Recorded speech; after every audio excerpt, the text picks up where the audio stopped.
Hi everyone, it's Desiree and I am here with Birch Press Design, and we are going to create two different style cards featuring their mini tile layering die sets. So I have the Grandiose and the Honeycomb here. Now, what's nice is all three of these dies do come in the one packet, so you get all of them at once, and these measure 2 inches by 2 inches square. So there are a lot of possibilities when it comes to them. You could just have the one. You could just do one layering set and have that be your focal point with a sentiment going across, or you could do multiples like I am. So as always, I've taken care of my die cutting first, and you can see the two different style of cards that we are going to create. So with the Honeycomb, I chose a rich teal, a gray, and a light aqua. I think those three colors add a great contrast. That's one of the things that I enjoy about the layering die sets, are the color combinations that you can come up with because of the way the dies are designed. They are designed in some cases to only use one layer, but they are primarily designed to use all the layers put together. It gives you dimension, it gives you that difference, that texture when it comes to the front. It's like an embossing folder on steroids. Yes, let's go with that. Because you can get these rich designs that are going through on top of your card, because you can create an entire background with these. That's what's kind of cool when it comes to these tiles as well. You can mix and match. So you could have one tile made with, one color scheme, and then the other tile coming in with another color scheme, which allows you to make different size cards, not the traditional A2 size card, which is what I'm making out of the Honeycomb, which is 4 1/4 by 5 1/2, and it's a top folding card. So think about that. If you put these two together and you put a design 2 by 3, you're going to have a card that's going to be 4 by 6, which is the size of like a photo that we would print out, which there's nothing wrong for a card to be that size. All right. We can make our cards any size that we want. So you can see I've got those all set up, and now I'm going to work on the Grandiose. Now this has a very different design than the Honeycomb, of course. The top layer is more intricate, but I love the look of the step down that this does provide. So I chose to do all 3 layers in the same color, and we are creating a rainbow. So I dug into my cardstock, and especially my scraps first, and chose these colors to go right into the rainbow. I know that there's like 9 or 10 colors here. I know one of them I won't be using, and I think that's the very dark purple that does not make it onto the card. As you saw from the beginning, I'm making a standard A2 size card, and I'm also making a Slimline card. I'm really getting addicted to the Slimline cards.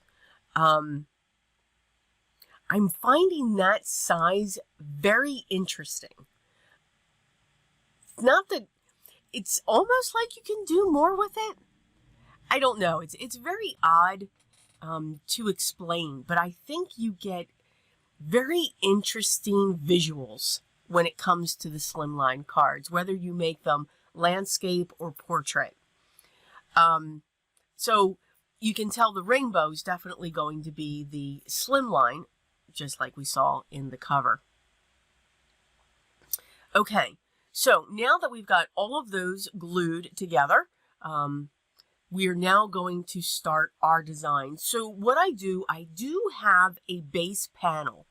I usually call this my design panel. Now for my standard card, I've cut that to be 4 inches by 5 1/4. And I'm going to build my images off of that. So I'm going to put one in the center, and then I'm going to build off of it, making sure that the honeycomb design is continuing off of each of the squares. So you can see one side of the square has only one honeycomb cut out, where the other one has two honeycombs cut out, if that makes sense. So you can see I'm going to continue that design coming through. Again, using my liquid adhesive to make sure that these are glued in place. Once I have those set, I am going to use my long shears, and I'm going to trim the edges off from this card design base. Excuse me. The shears that I'm using are my Tonic 9.5 long shears. They cut through paper like butter. They are one of my favorites. So that is that panel. Now we're going to set that aside, and now we're going to work on the Slimline. So I was trying all different ways to put this together. I did use some washi tape just to keep that panel down and kept in place. So what I decided is to go straight across with the rainbow. Now you can see I started with the dark purple, but I wanted the pink in there. I mean, I could have kept the pink off, but I chose to take the dark purple off, don't need two purples, and put the pink back in. So I'm going to adhere this. Now this panel, excuse me, was cut to be 3.5. 3.5 by, I believe, 8.25. Yes. So it's going to have a border because each of these are going to have a frame, and you'll see that in a moment. So I'm just going to use my liquid adhesive. I'm not going to prop each of them up. I want them to actually have that curve or that angle that's going to go down onto the card. I mean, I would have to keep on, you know, layering and layering, so this wouldn't even fit into an envelope. Would have been interesting, I think. So I am going to pull in my T-ruler to attempt to keep these straight. I have to be honest, even with the ruler, I didn't keep them straight. But you know what? I'm good with it. Just off slightly, but again, I'm good with it. Totally good with it. So I'm just lining these up, and I'm using the edge on the right to use that as my guide. As I continue to add the colors, each of these tiles onto each other, that area underneath will get covered up so that you can just see it popping through. I mean, it gets somewhat covered up, so you'll see as we continue to just go along this. The liquid adhesive as I'm using is art glitter glue, and I didn't have any problems with the way that I was layering these on top of each other, going from one side to the other. Now, I chose to go from right to left. You can certainly choose to go left to right. You'll just get a different, you'll see the pink. The way that I'm going, you're going to see that pink tile last.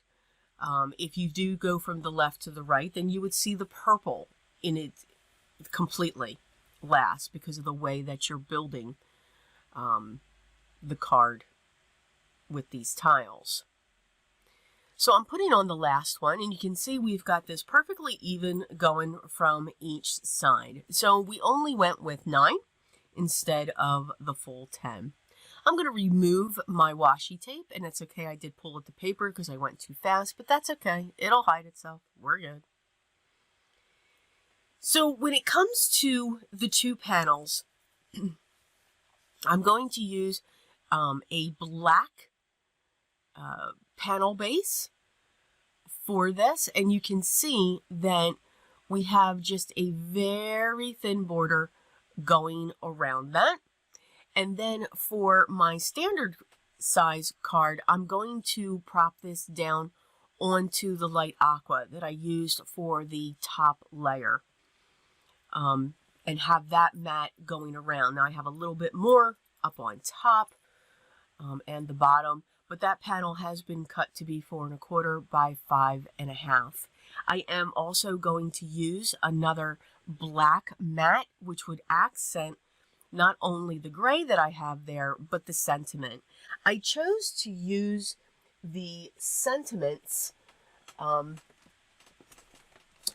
that are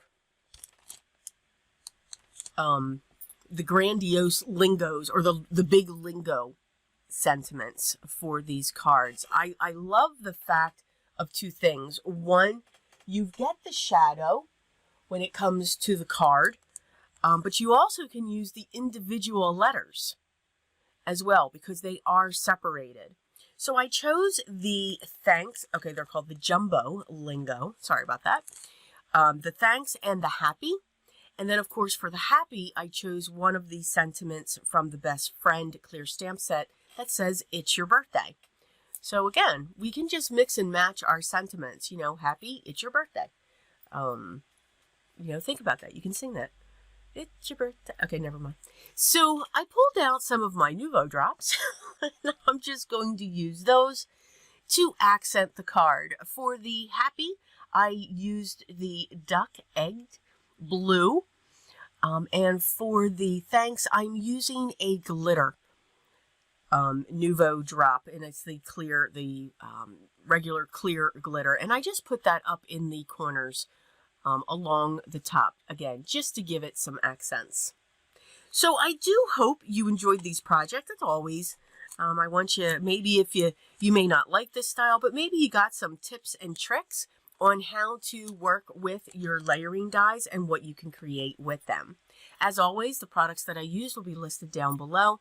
And if you have any questions, make sure you leave those in the comments and I'll get back to you as soon as I can. If you haven't already, I'd love for you to subscribe and also ring the bell so that you know when the next video is available for you. Continue to enjoy your day, continue to stay safe, but most of all, each and every day, no matter what you do, always be creative, guys. Till next time.